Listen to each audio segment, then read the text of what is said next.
Te souviens-tu de Sophie Marceau?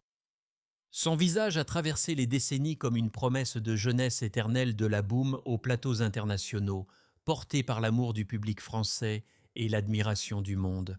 Elle était la grâce, l'élégance, l'image d'une réussite lumineuse, presque irréelle. Mais derrière cette icône adorée, loin des flashs et des chaussées et des tapis rouges, se cache une vie intérieure marquée par le silence, les ruptures et une solitude que peu ont réellement perçue.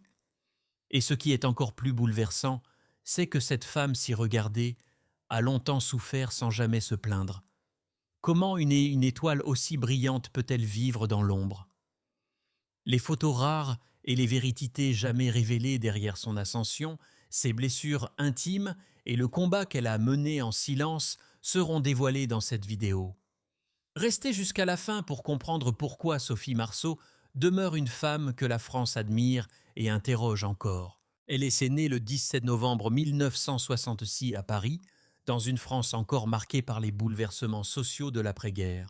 Sophie Danielle Sylvie Maupu grandit loin des salons feutrés du cinéma, dans un environnement modeste, parfois instable, où les rêves semblent souvent trop grands pour les murs d'un appartement ordinaire. Son père est chauffeur routier, sa mère employée. Un couple discret travailleur mais traversé par des tensions silencieuses qui finissent par fissurer le foyer. L'enfance de Sophie n'est pas une enfance dorée. Elle est faite de déménagements, de silences lourds, de regards qui évitent certaines questions. Très tôt, elle ressent cette impression diffuse d'être spectatrice de sa propre vie, comme si elle observait le monde derrière une vitre. Lorsque ses parents se séparent, alors qu'elle est encore jeune, quelque chose se fracture en elle. Le divorce laisse une trace profonde, non pas spectaculaire, mais durable. Une blessure sourde tapie sous la surface qui façonne sa sensibilité et son besoin de s'exprimer autrement que par les mots. À l'école, Sophie est une enfant réservée, parfois perçue comme distante. Elle ne cherche pas la lumière, elle la redoute presque. Mais dans son regard, certains enseignants perçoivent déjà une intensité inhabituelle, une capacité à ressentir plus fort que les autres. Chez elle, le soir, la télévision devient une échappatoire. Les films offrent un refuge. Les visages projetés sur l'écran semblent comprendre ce qu'elle n'arrive pas encore à formuler.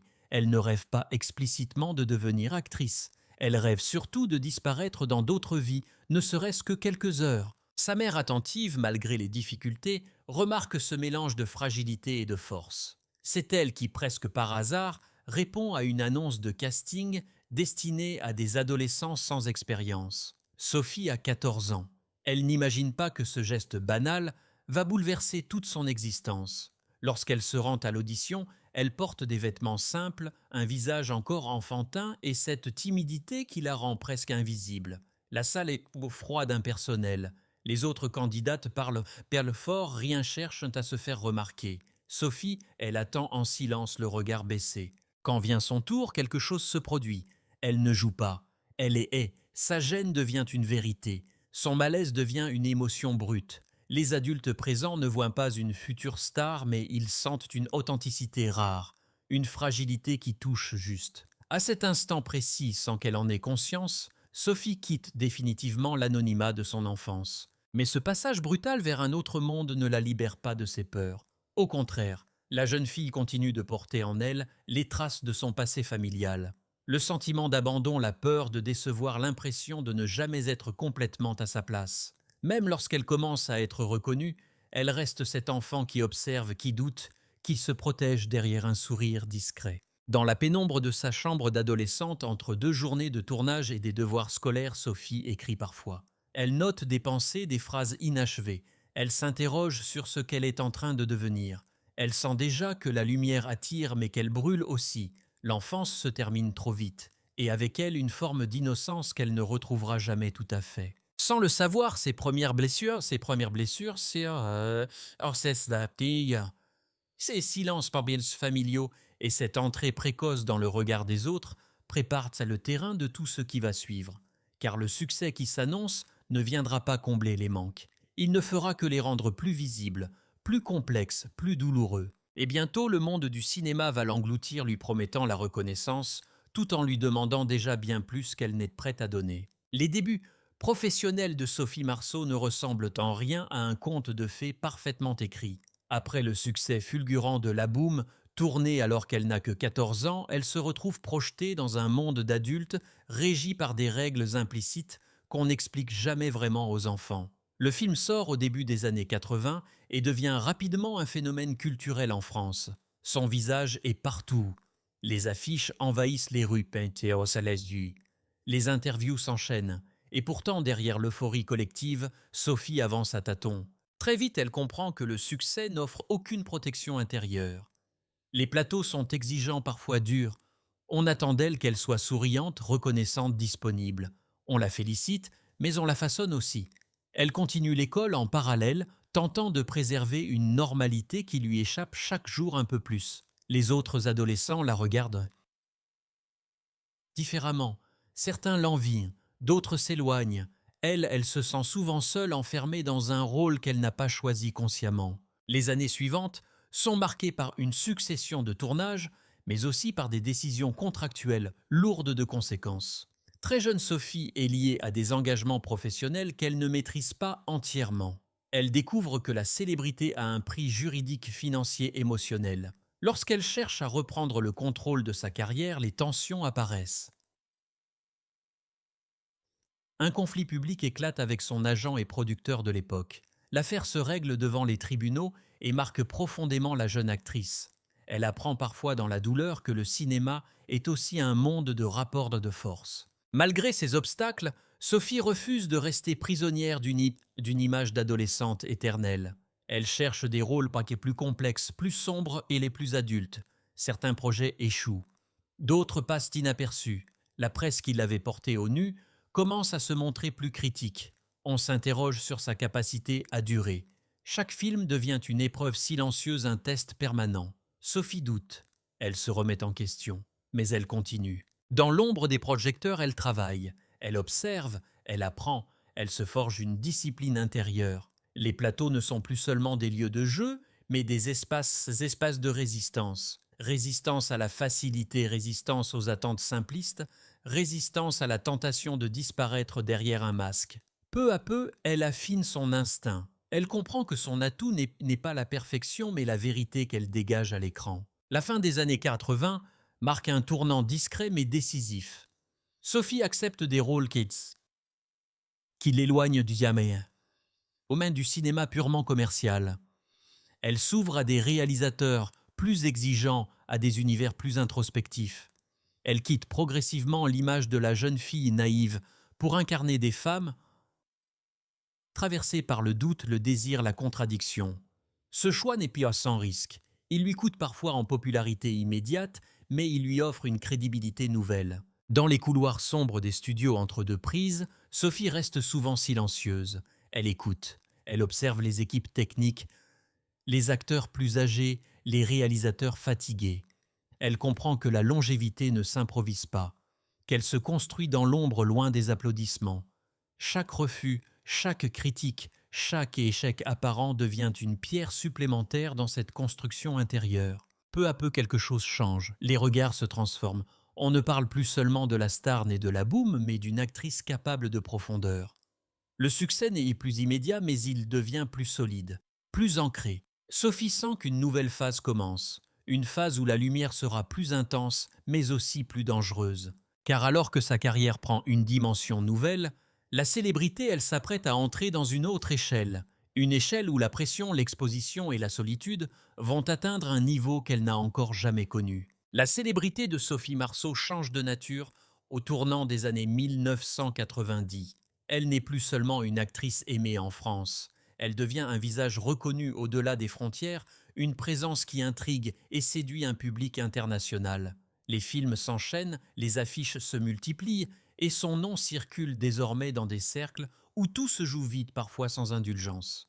Pour le monde extérieur, c'est une ascension évidente. Pour elle, c'est une accélération vertigineuse. Sur les tapis rouges, Sophie sourit avec cette retenue qui la caractérise. Les photographes capturent une élégance naturelle presque distante. Mais derrière les flashs, il y a les chambres d'hôtel anonymes, les vols tardifs, les silences prolongés après les interviews. La gloire n'est plus seulement française, Elle devient globale, donc plus exigeante, plus invasive. Chaque mot prononcé est interprété, chaque choix artistique est scruté. Sophie sent le regard du monde se poser sur elle sans jamais se détourner. Lorsqu'elle tourne Braveheart au milieu des années 1990, sous la direction de Mel Gibson, un nouveau seuil est franchi. Le film connaît un succès mondial considérable. Hollywood l'accueille fasciné par cette actrice européenne qui refuse les excès, qui ne cherche pas à se transformer pour plaire. Elle pourrait s'installer durablement dans ce système, accepter les codes, multiplier les rôles. Mais quelque chose en elle résiste. Elle refuse d'être engloutie. Cette période est paradoxale. Plus elle est visible, plus elle se sent invisible dans ce qu'elle est réellement. Les interviews parlent de beauté, d'accent, de mystère, rarement de ses doutes, rarement de ses peurs.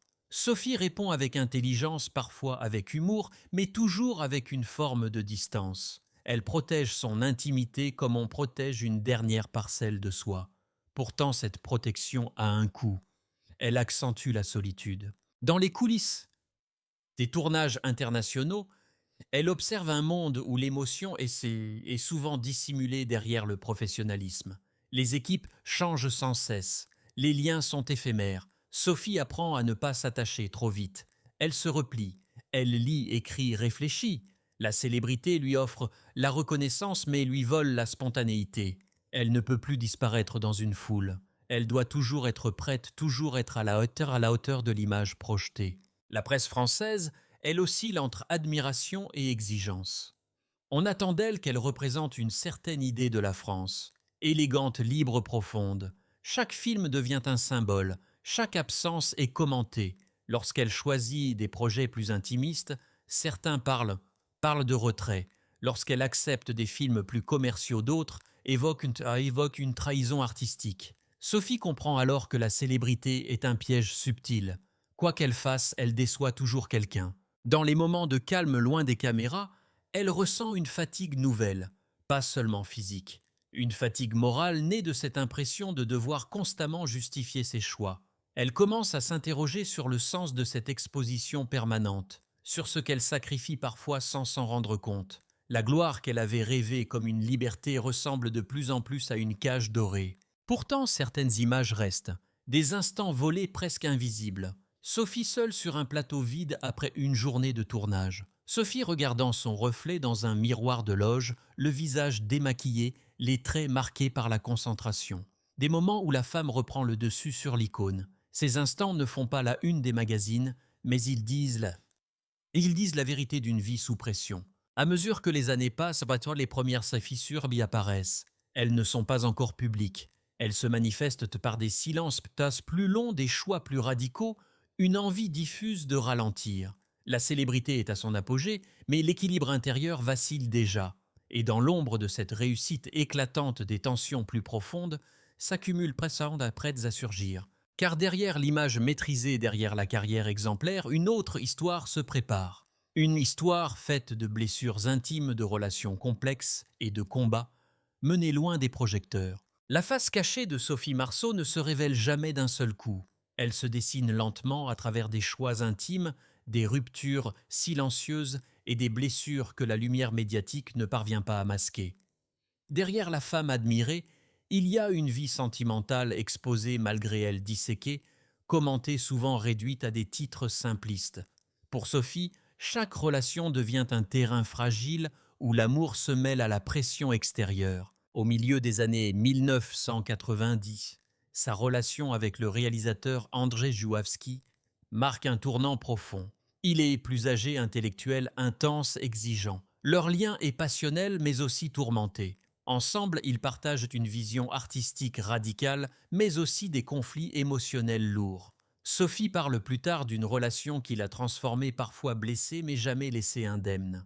De cette union naît un fils, Vincent, en 1995. La maternité apporte une lumière nouvelle, mais aussi une responsabilité immense vécue sous le regard constant du public. La séparation avec Jouawski est douloureuse. Elle ne fait pas de bruit spectaculaire, mais elle laisse des traces profondes. Sophie se replie davantage. Elle choisit de parler peu, de se taire souvent. La presse, frustrée par ce silence, comble les vides par des suppositions. Chaque apparition est analysée. Chaque absence devient un sujet. Sophie découvre une vérité brutale dans la célébrité, le silence et sa majesté, et c'est rarement respecté. D'autres relations suivent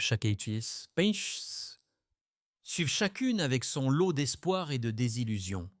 Avec le producteur Jim Lemley, elle a une fille, Juliette, née au début des années 2000. Là encore, la maternité se mêle à la fragilité des équilibres affectifs. Sophie tente de construire une famille stable, loin du tumulte, mais les exigences professionnelles, les déplacements constants et la pression médiatique compliquent tout. Les ruptures s'enchaînent toujours vécues dans la retenue, mais jamais sans douleur. Parallèlement à ces fractures intimes, Sophie traverse des périodes de doute profondes. Elle parle dans de rares interviews de moments de fatigue morale, de questionnements existentiels d'une forme de mélancolie persistante. Rien de spectaculaire, rien de scandaleux. Juste une lassitude qui s'installe, une impression de porter trop longtemps un masque. Elle écrit, réalise, cherche à reprendre la main sur sa narration personnelle. Passer derrière la caméra devient une nécessité, presque une urgence intérieure. Les critiques ne sont pas toujours bienveillantes. Certains films sont accueillis froidement. On remet en cause ses choix, son évolution, parfois même sa légitimité. Sophie encaisse. Elle doute. Elle s'interroge sur sa place, sur le sens de cette exposition continue. Elle refuse pourtant de céder au cynisme. Elle continue à travailler, à explorer, à se confronter à des rôles qui reflètent ses propres interrogations. Il n'y a pas de scandale tapageur dans cette face cachée. Il y a pire, peut-être une accumulation de petites blessures.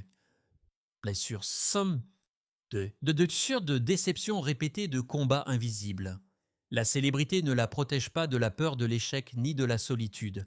Elle l'amplifie parfois. Les nuits sont plus longues, les silences plus lourds, les remises en question plus fréquentes. Dans les couloirs feutrés de sa vie privée, Sophie apprend à vivre avec cette dualité constante. Être regardée mais se sentir incomprise, être aimée mais rarement connue. Elle développe une forme de sagesse mélancolique, nourrie par l'expérience et les pertes successives. Elle ne cherche plus à plaire à tout prix. Elle cherche à être fidèle à elle-même, même si cela implique de s'éloigner de la lumière. Le choc le plus violent n'est pas un événement précis, mais une prise de conscience. Celle que la reconnaissance publique ne comblera jamais les manques intérieurs. Que le succès ne répare pas les blessures anciennes. Cette lucidité marque un point de bascule. Un moment où Sophie comprend qu'elle doit choisir entre continuer à subir l'image ou reprendre le contrôle de sa trajectoire, quitte à disparaître partiellement des écrans. Ce tournant intérieur prépare la suite, une période où la chute et la renaissance vont se confondre, où chaque décision pèsera lourd, où la femme devra se redéfinir loin des attentes, loin des mythes, pour survivre à ce que la célébrité a lentement érodé. Le tournant dans la vie de Sophie Marceau ne se manifeste pas par un scandale brutal ou un effondrement public spectaculaire. Il s'opère de manière plus insidieuse, presque silencieuse, comme une fatigue accumulée qui finit par imposer un arrêt. Au début des années 2010, elle commence à ralentir volontairement. Moins de films, des choix plus espacés, des absences remarquées immédiatement interprétées comme un retrait ou une chute. En réalité, il s'agit d'un repositionnement vital. Les tournages deviennent physiquement et émotionnellement plus lourds. Les journées s'étirent, les attentes restent immenses. Sophie sent que son corps et son esprit réclament autre chose. Elle refuse désormais certains projets sans se justifier. Ce refus dans un milieu habitué à sa disponibilité exemplaire surprend. Certains producteurs se détournent, d'autres insistent. Elle tient bon. Pour la première fois depuis longtemps, elle écoute ses propres limites. Cette période est aussi marquée par une rupture sentimentale très médiatisée avec l'acteur Christophe Lambert. Leur relation commencée dans l'ombre se termine sous le regard des médias. Les titres parlent de désillusion, de solitude, de fin de cycle. Sophie ne répond pas. Elle se tait. Mais ce silence est lourd. Il correspond à une phase de remise en question profonde, presque existentielle. Elle se demande ce qu'elle souhaite transmettre encore, ce qu'elle accepte de sacrifier, ce qu'elle refuse désormais de perdre. Elle traverse alors une forme de chute intérieure. Pas une dépression annoncée, mais une perte de repères. Les rôles qu'on lui propose lui semblent parfois creux. Les plateaux ne l'enthousiasment plus comme avant. Elle se sent étrangère à un système qui privilégie la rentabilité à la sincérité. Cette distance crée un vide nécessaire mais douloureux. Car s'éloigner de la lumière, c'est aussi renoncer à une part de soi construite pendant des décennies. Pourtant, dans ce recul apparent, une renaissance se prépare. Sophie se tourne davantage vers l'écriture.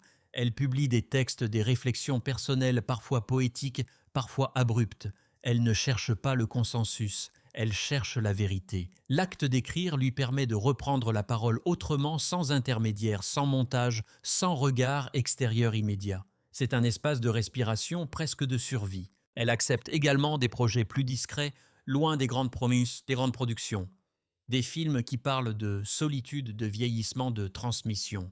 Ces rôles moins visibles lui offrent une liberté nouvelle. Elle n'a plus besoin de prouver quoi que ce soit. Elle joue pour elle, pour le sens, pour l'émotion juste. La critique, parfois surprise, reconnaît une profondeur renouvelée. Une présence plus épurée, plus fragile, mais plus vraie. Ce tournant est aussi marqué par un rapport différent au temps. Sophie accepte de vieillir à l'écran sans chercher à masquer les années. Ce choix, encore rare dans un milieu obsédé par la jeunesse, est en soi un acte de résistance. Elle refuse les artifices excessifs. Elle assume les marques du temps comme une continuité, non comme une défaite. Ce regard apaisé sur elle-même contraste avec la violence symbolique du milieu. Dans sa vie personnelle, elle se recentre sur ses enfants, sur un cercle plus restreint. Les soirées mondaines deviennent exceptionnelles. Les interviews se font plus rares, plus profondes. Elle parle parfois de liberté retrouvée, mais toujours avec prudence. Car cette renaissance n'est pas triomphante. Elle est fragile. Elle repose sur un équilibre précaire entre retrait et présence, entre silence et expression. La chute, si chute il y a, n'est donc pas celle que le public imagine. Elle n'est pas visible, elle se déroule à l'intérieur. Et la renaissance tout aussi discrète ne s'accompagne pas d'applaudissements. Elle se construit dans la cohérence retrouvée dans le refus des compromis inutiles, dans l'acceptation d'une autre forme de lumière. À cet instant de sa vie, Sophie Marceau n'était plus une étoile qui cherche à briller. Elle devient une femme qui choisit où poser sa lumière. Et ce choix profondément personnel redéfinit son rapport au monde, à la célébrité et à ce qu'elle souhaite laisser derrière elle. Aujourd'hui, Sophie Marceau avance dans une phase de vie plus silencieuse mais non moins intense. Elle a dépassé la cinquantaine et cette donnée n'est plus pour elle un seuil à craindre, mais un territoire à habiter. Elle vit principalement entre Paris et des lieux plus retirés, loin de l'agitation constante qui a longtemps rythmé son quotidien. Son rapport au monde s'est simplifié. Moins de déplacements inutiles, moins d'obligations mondaines, plus de temps pour observer, lire, écrire, réfléchir. Sa santé qu'elle évoque rarement est devenue une priorité discrète. Elle écoute davantage son corps, accepte la fatigue quand elle se présente, refuse l'épuisement comme norme. Ce changement imperceptible pour le public est fondamental pour elle. Il marque une rupture nette avec des décennies de disponibilité totale. Sophie ne se définit plus par la quantité de projets, mais par leur justesse. Chaque engagement est pesé, chaque rôle accepté doit résonner avec ce qu'elle est devenue. Sur le plan matériel, Sophie Marceau a assuré une stabilité solide au fil des années. Son patrimoine, estimé par la presse spécialisée à plusieurs millions d'euros, est le fruit d'une carrière longue, cohérente et rarement dictée par la seule recherche du profit. Elle n'a jamais affiché un goût prononcé pour le luxe ostentatoire.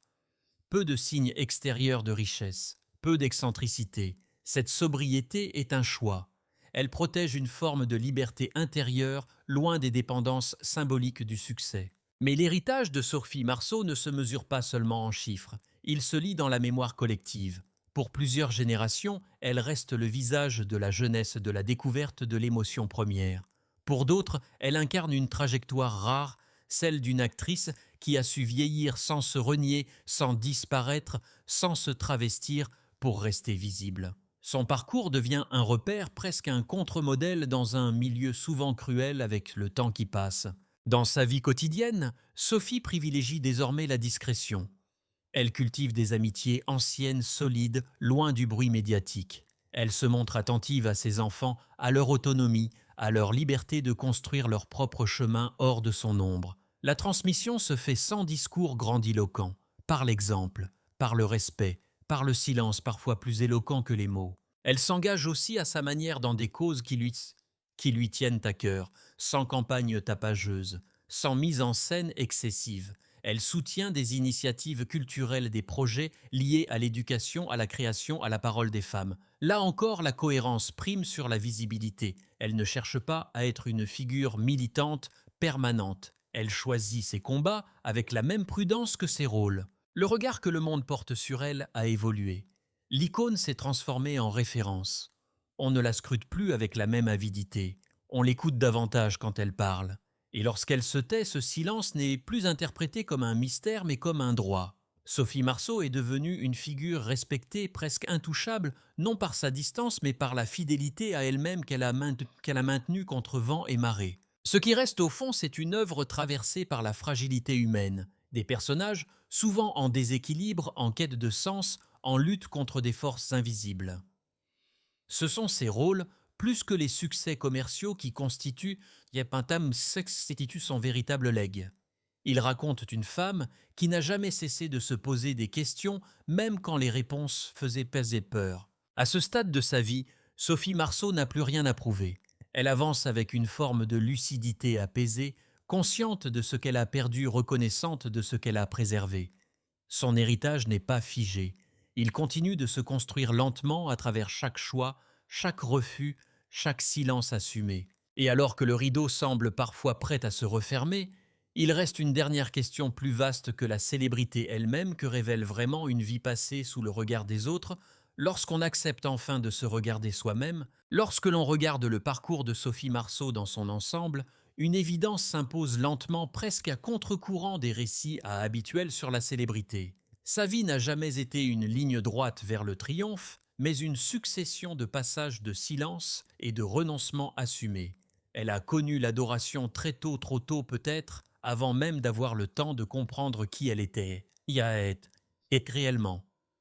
Cette lumière précoce l'a portée, mais elle l'a aussi exposée à une fragilité durable. À travers les décennies, Sophie n'a jamais cessé de lutter contre l'image figée que le public projetait sur elle. Elle a refusé d'être une icône immobile. Elle a préféré le mouvement parfois inconfortable, parfois incompris. Ses choix ont souvent dérouté, mais ils ont toujours répondu à une nécessité intérieure, celle de rester vivante, lucide et fidèle à une vérité intime que la célébrité menace sans cesse d'effacer. Son histoire rappelle que le succès ne protège pas du doute, ni de la solitude, ni de la douleur. Il peut même les amplifier. Être admirée n'a jamais signifié être comprise. Être regardée n'a jamais garanti d'être entendue. Et pourtant, malgré les malgré les renoncements, Sophie Marceau n'a jamais sombré dans l'amertume. Elle a transformé ses fragilités en matière artistique, ses silences en profondeur, ses retraits en choix conscients. Le temps, souvent cruel avec les figures publiques, lui a offert autre chose qu'une simple survie médiatique. Il lui a permis d'accéder à une forme de paix. Non pas une paix parfaite, mais une paix honnête. Celle d'une femme qui accepte ce qu'elle a été, ce qu'elle est devenue et ce qu'elle ne sera plus. Cette acceptation rare dans un monde obsédé par l'apparence et la performance constitue peut-être sa plus grande victoire. Au fond, Sophie Marceau ne laisse pas seulement des films derrière elle. Elle laisse une trajectoire humaine faite de contradictions, de courage discret et de fidélité à soi. Une preuve que la véritable grandeur ne réside pas dans l'éclat permanent, mais dans la capacité à traverser la lumière sans se perdre entièrement. Et lorsque les projecteurs s'éteignent, lorsque le bruit se dissipe, il reste cette impression persistante, celle d'une étoile qui n'a jamais cessé de fasciner, non pas parce qu'elle brillait trop fort, mais parce qu'elle a osé un jour apprendre à briller autrement.